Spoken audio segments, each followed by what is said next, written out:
Welcome. If you're an Instagram user who values privacy, you're in the right place.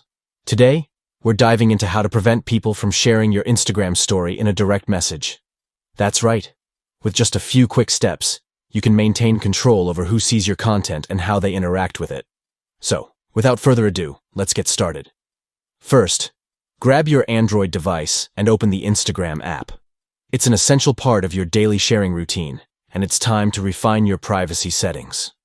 Next, locate your story at the top left corner of your screen. This is where all your vibrant and engaging stories reside, but we want to ensure they're shared only how you intend. Once you've tapped on your story, look for the gear icon located at the top right. This icon represents your settings and allows you to customize your sharing options effectively. After you tap on the gear icon, scroll down to the option labeled Story. This section contains all the settings you need to modify, helping you gain better control over your stories. Finally, here's the crucial step. Scroll down the menu until you find the option that says Allow Sharing to Message. Disable this option to prevent others from sharing your stories directly in a message. And there you have it.